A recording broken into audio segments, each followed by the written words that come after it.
What is going on, guys? It's your boy Killer Cam. I'm back. I know I didn't finish the Mania reviews. That's fine. I'll do 17 through 36 next year.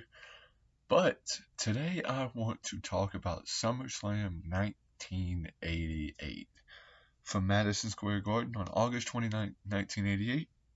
20,000 people, Gorilla Monsoon, and Superstar Billy Graham in attendance. Here's the thing about this show. Just like with WrestleMania, it being the first, you really have to take into consideration the time. Excuse my hair. I know it's a mess. Um, I have the network version, and I also have this version, the Tag Classic UK version, um, and that includes 88 and 89. There's actually more on the DVD than there is on the network. I'll get to that in a minute. What better place to have it than the Mecca? The buy rate was a 4.5. Let's get into this. The first opening match was the fabulous Rougeau brothers, Jacques and Pierre, against the British Bulldogs. Also, sad fact, in every match on this show, at least one of the participants is no longer with us. Keep that into consideration. And I also have some fun facts to kind of go along with this. So according to Dynamite Kid's book, there was real heat between him and Jacques Rougeau. And the Rougeaus had turned heel in May of '88, which kicked off a heated feud with the Killer Bees. Shortly after the turn, they began claiming that they were pro-American and would soon be relocating. And this would also be the British Bulldogs' final pay-per-view tag match. They were at Survivor Series, but this is their final 2-on-2 tag match, which means their final pay-per-view record as a tag team was 1-4-1. But this match went to a 20-minute time limit draw and was actually a pretty good match to open up. It was a strong battle of two expert technical teams. But you can tell that the Bulldogs were slowly starting to get pushed out by the newer and fresher imports. That, to me, was something that was also sad. The company's success began to grow. It featured two teams with legitimate backstage issues. The British Bulldogs were one of the premier teams in the WWF. I'm using my phone for notes. So if you keep seeing me look down, that's what I'm looking at. Time y'all are watching this video, I've already watched SummerSlam 88, 89, and 90, and I have reviews for all three of them. And they'll be uploaded on different days, however. The Cocky brothers punished Davy's knee. They played to the crowd.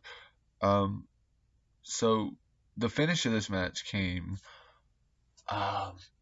Dynamite Kid was jumping off the top, trying to get on and hit his top rope. Top rope, headbutt, whatever. He hit a.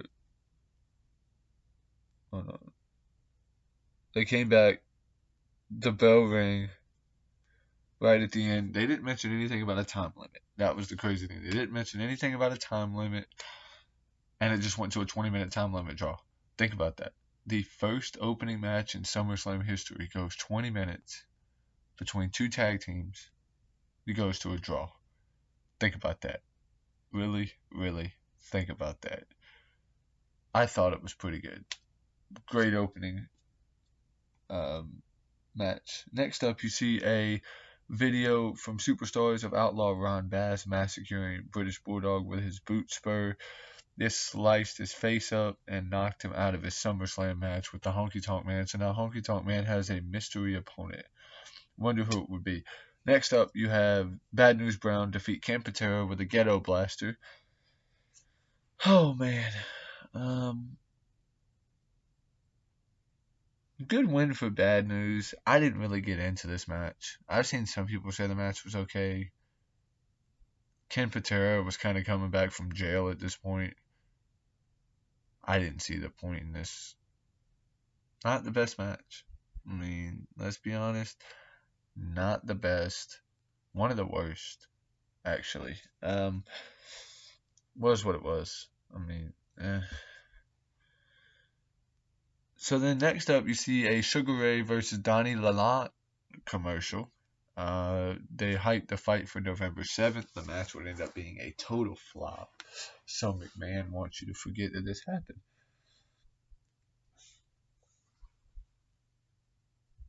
Mean Gene interviews the Mega Powers and Elizabeth.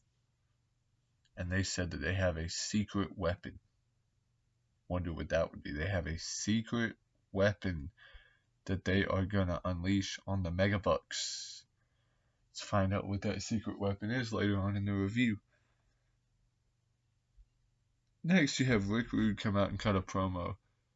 Rick Rude was incredible. He said, I want all of you New York sweat hogs to quiet the noise down as I take my robe off. He was one of the best, dude. Tell you. Phenomenal heat by Rick Rude. He defeated Junkyard Dog by DQ. He defeated JYD by DQ. This would be Junkyard Dog's final WWF pay-per-view appearance. Remember, so the way this match ended by DQ, Rude was going to the top and pulled down a pair of his pants, which underneath it showed Cheryl Roberts on his tights. He had been doing this whole thing where he would kiss women out of the audience, and this happened to be Cheryl Roberts, wife of Jake the Snake. She refused to kiss him, so he insulted her, which set up a feud between Rude, Jake the Snake. Got it? Cool. As far as the match goes, it was entertaining enough affair, and it continued the Rude and Roberts feud with the next chapter later in the show. Gene Okerlund interviews Honky Tonk and Jimmy Hart. Honky Tonk Man says, I don't want to know who my opponent is. I'm the greatest Intercontinental Champion of all time. He said, we don't want to know who it is, baby. Yeah. Jimmy Hart, we don't want to know who it is, baby. We're going to beat anybody. And Honky Tonk's like, I got this. Okay, so next you have the Powers of Pain against the Bolsheviks. Boris Zukov and Nikolai Volkov taking on Barbarian and who was it? I think it's shit. This doesn't look too good. Barbarian and Warlord, I believe. Yep. That's exactly who it was. Anyway, they also had a guy named Roski, who was Baron von Roski. But the Powers of Pain were big time heels in the NWA throughout '87, and they were feuded with the Road Warriors, and they jumped shift in '88. They were given a push because they wanted to feud with Demolition. So the Powers of Pain win here. Much of note. Survivor Series '88 commercial airs. Will be reviewed later on in the year. The Brother Love Show with Bruce. I love you. With Bruce Pritchard. It was the Brother Love Show. Hacksaw Jim Duggan tells him, I'm going to give you 5 seconds or I'm going to stick this 2x4 where the sun don't shine. He got him to the count of 4, and Brother Love ran out so fast. It was hilarious how he ran out so fast. I just thought it was hilarious, dude. Something that was funny. Next up, you get the Ultimate Warrior against the Honky Tonk Man for the Intercontinental title. Warrior wins it in about 30 seconds. This was supposed to be Beefcake.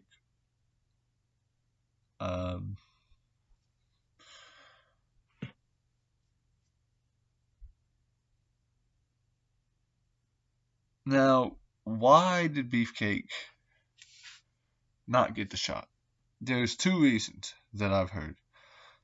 The first and most plausible reason, Vince decided to go in another direction and instead had Beefcake suffer a storyline injury at the hand of Ron Bass. However, The second reason, in an interview with Beefcake in 2005, Beefcake claimed that the Warrior threatened to leave the WWF if he didn't get the shot, and Beefcake stepped aside and made the best of it, which resulted in the storyline injury. In the event, Hunky came into the ring awaiting an opponent. The Warrior was slowly growing a fan base, answers the call, and makes history. Ends the Honky Tonk Man's 64-week, 15-month title reign in 30 seconds. Needed to be done. Drew made the Warrior into, you can ultimately say that this is the moment that made the Ultimate Warrior into a massive star. This was the moment that catapulted him into superstardom. Without this moment, the Ultimate Warrior doesn't become as good of a star as what he is. Cool. We got that. Like I said, the match wasn't really about star ratings. The match is not a dud, though, because it was awesome. I was marking out for it, seeing the Warrior come down, and I knew what was going to happen. And I marked out still, seeing the Warrior come down and do his whole thing, and it was awesome. Just awesome stuff. But still, the rating is going to be about 3/4 of a star. I mean, match quality, it was 30 seconds. What do you expect?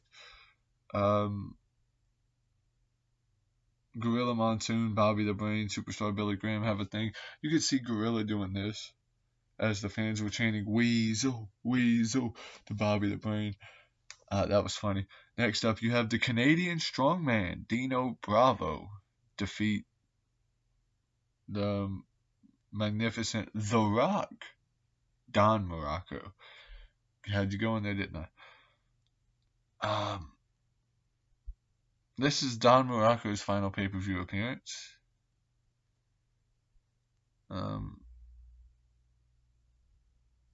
He would leave shortly after the show and would not be seen again in the WWF until he was inducted in the Hall of Fame in 2004. Keep that in mind. His only pay-per-view win in the WWF was in the first round of the title tournament at Mania 4. He had one draw at Mania 2, and his 5 losses were Mania 3, Survivor Series 87, Rumble 88, WrestleMania 4, and SummerSlam 88, which is right here. There's not really much to say about this match, you know. Dino Bravo had Frenchie Martin. I mean, I can't really say much. The match wasn't even all that good, to be honest. We move on to something now that I thought was actually pretty good. Demolition defeating the Hart Foundation to retain the WWF titles. And the way it happened was Smash pinned Bret Hart after Axe hit him with Jimmy Hart's megaphone. So over the summer, the Hart Foundation had gotten fed up with Jimmy Hart and had turned face by beating the holy hell out of him. However, Jimmy Hart still technically owned the Hart's contract, so he was able to be at ringside with them against their wishes. Jimmy Hart began allegedly giving all of his secrets to Mr. Fuji on how to beat the Harts and even stands with Fuji at ringside. A few weeks after the show, Hart sold the contracts to the Rougeaus and officially became their manager. This was a good tag match. Decent. Not the best one of the night. I thought the better one of the night was the opening contest. But this was still a pretty good match with two good teams. For the most part, you know, I mean, they got about 10 minutes, so about half the length of, but I always felt like with these two teams, the match could have been better. I don't know. I just felt like it could have been a little bit better than what it was. Ended up not even really being the best. And I don't know why that was. Just felt like it could have been better. So now you get Big Boss Man, Koko Beware. The man that would be Law and Order made his big wrestling mark as Big Bubba Rogers. I mean, it's Boss Man and Koko. What can you say?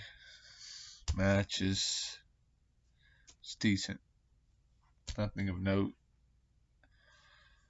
Jake the Snake defeated Hercules with a DDT. Match went about 10 minutes.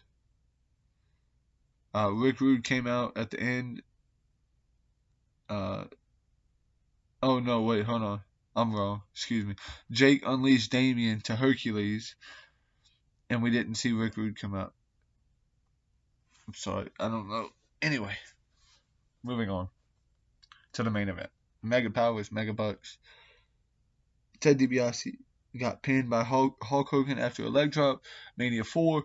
Hogan left the stage for a few months to film No Holds Barred. This gave Randy Savage a chance to run along as champion, which he did a fabulous job. During this time, he continued to feud with Andre and DiBiase. During an episode of Superstars, Savage was being interviewed. Came out to jaw with him, and they set up a tag match. According to Ric Flair's book, Ric Flair was in heavy negotiations, and this would have been Flair versus Savage in the main event of '88, which we saw how those guys would go at WrestleMania 8. This would have been a fantastic match. Flair decided to stay with the NWA out of loyalty, however, but would end up coming back anyway. This was a fun main event to wrap up the very first SummerSlam. It was extremely logical too. And it's funny because back in those days, think about this. Hogan and Andre started feuding in March of '87. Here we are, August of '88, and you can still sell Hogan versus Andre as a big time main event. This is why it was so important, because you had 4 pay-per-views. Well, this was the year where you had the Rumble come in, Mania, SummerSlam, Survivor Series. The year before, all you had was Mania, Survivor Series. And you would continue to have this until about '93, when they would add King of the Ring. In '95, they would start the In Your House, where it would be a pay-per-view every single month. And by '99, there were full-price pay-per-views, 12 pay-per-views a year, sometimes 14, 15 a year. This was not the perfect first SummerSlam, just like Mania was not perfect. It had a lot of great moments, like the beginning of Warriors Mega Push, and Elizabeth actually using her... Oh yeah, so it distracted them. I forgot to tell you this. Elizabeth took off her bottoms, and it showed red underwear. And that was kind of the thing of that. So, regardless aside, my final grade for SummerSlam 1988 would be a solid B minus. I thought about B minus, C plus. B minus. It was a pretty good show, excitement wise. As far as actual wrestling goes, only the opener and the main event were above average. The rest of the show is quite middling. But it's still a fun show to go back and watch. And if you're going to be watching SummerSlams, this is one that I recommend you go back, because it is the first, just like with WrestleMania. It's weird going back and watching it, just knowing how things turned out. Mania 35 and 36 are far beyond. And even last year's SummerSlam was far beyond what anybody expected. This video went a lot longer than what I thought, but I hope you guys enjoyed my review of SummerSlam 1988. Let me know down in the comments what you thought of this pay-per-view. As always, make sure to like the video, comment, and give me a subscribe. Anyway, guys, this has been your boy Killer Cam. Peace. I am out.